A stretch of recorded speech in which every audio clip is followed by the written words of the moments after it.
another sharp rate increase very soon, and at least one or two more before the end of the year. The idea that we're in recession or about to be in recession, the bottom line, I don't think we're there yet. There's definitely some things to be concerned about. Obviously, inflation is a big issue, but we're getting in a weird place. Consumer spending is high, nearly at record levels. Employment is high, nearly at record levels. Unemployment is low, nearly at record levels. Business investment is high, almost at record levels. Consumer activity, industrial activity, it all looks great. Most of the negative activity we're seeing is in the financial sector. And if you guys remember back to Alan Greenspan, he was famous for making policy that deliberately ignored the financial sector because it's volatile by nature. It wasn't until we got to Ben Bernanke and Federal Reserve chairs since that it became a little bit more of an issue. Now, that doesn't mean that that's good or bad or otherwise, but Greenspan did preside over the longest stretch of growth in American history. My point isn't that we are or are not in recession, although I don't think we are at this moment. The point is that the relationships between all of the tools that we use to regulate the economy and the economy might not apply anymore. For the bulk of human history, well, modern human history, the last 500 years, it's all about figuring out how you can maximize your share of a pie that is steadily growing. For 500 years, we've had steadily growing population growth, turning to explosive population growth in the industrial era that postdates World War II. And as long as there are more people, as long as there is more technology, growth is easy. And regulating inflation and growth and employment, all the rest in that environment is something we have a lot of experience in. But that's not the case anymore. The global population is in the process of peaking. The advanced world's population has long since peaked. China's population probably peaked over a decade ago. The average American, by old stats, became younger than the average Chinese back in 2017 or 2018, with the new data out of China suggests it was several years before that. If the pie is no longer getting bigger, then it's not clear that any of our measures, whether it's for inflation or growth or investment or otherwise, are even relevant anymore, much less tools like interest rates. So I'm not saying this to specifically scare you, although that is a perfectly reasonable takeaway. My point is to give policymakers a little bit of a break. They are literally making this up as we go along because we are making this up as we go along. Does that mean I'm putting my finger on any particular asset? No, I'm not a CFA, so take that for what it is. The new data that come out of the United States government is not great. Suggests that the inflation rate within the American system is about 9.1%, which is easily a 40-year high. And if you look at most of the things that are going on with the markets and with jobs and with energy and with food, it's going to be going up. So let me just kind of knock down all of those real quick so you see where we're coming from. We're looking at fertilizer limitations on a global scale.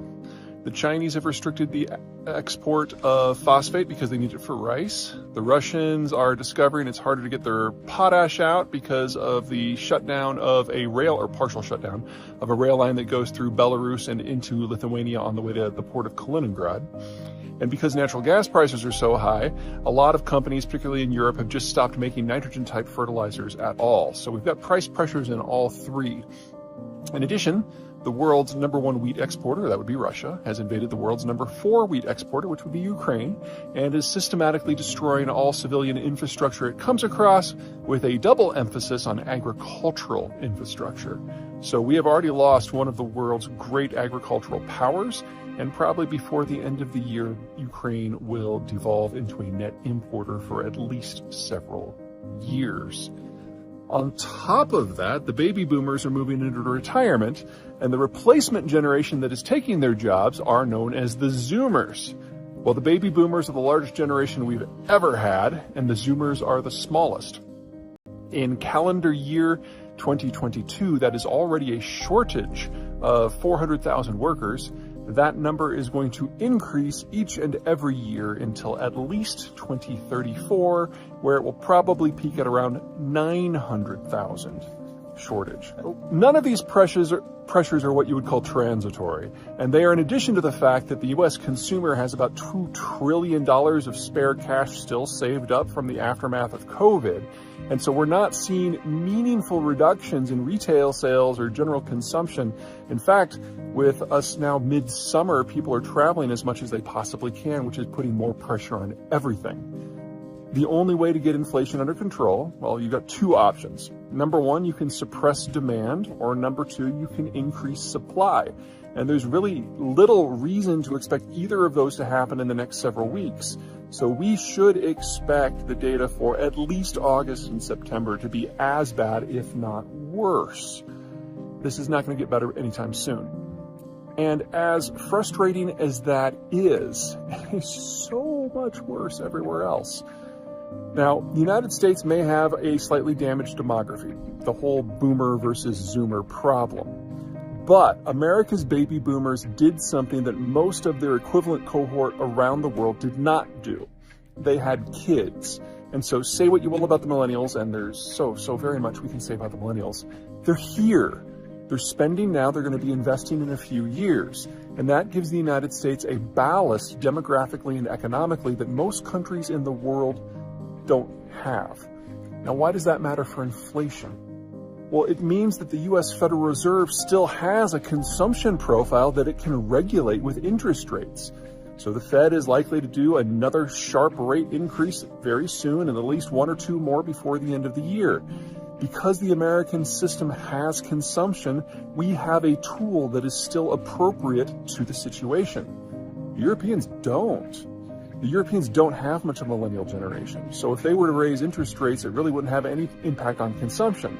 So if they raise rates at all, they're going to be going more slowly and in lower increments. And that is widening the differential between rates in the United States versus rates in Europe, which is pushing the euro through the floor. Just today, same day that the inflation data came out, the euro officially dropped below parity, something that it hasn't done in 20 years. And while there's always all kinds of fun and crazy stuff that happens with currency trades, on the whole, we shouldn't expect it to ever recover. There's no consumption. Interest rates are not an appropriate tool. You should expect capital costs in Europe to steadily rise at the same time that in the United States there's a greater return on any sort of investment. That tells me, whether you're looking at food or energy or labor, North America is in a better position. And so North America is going to be the safer investment bet, and we're just have this massive flow of capital across the Atlantic. That makes inflation in Europe even worse, because oil is dollar denominated, natural gas is dollar denominated, food is for the most part dollar denominated, so is fertilizer, so is iron ore, so is bauxite, so are most of the commodities and most of the finished metals. And now the Europeans are not simply dealing with less consumption and less economic activity and more exposure to Russia. They're also dealing with an environment of a currency weakness. So everything that they need to make modern society work has to be imported in someone else's currency, and that currency is going through the roof. So yes, inflation in North America, it's bad. It's probably going to get worse. Nothing compared to what the Europeans are wrestling with.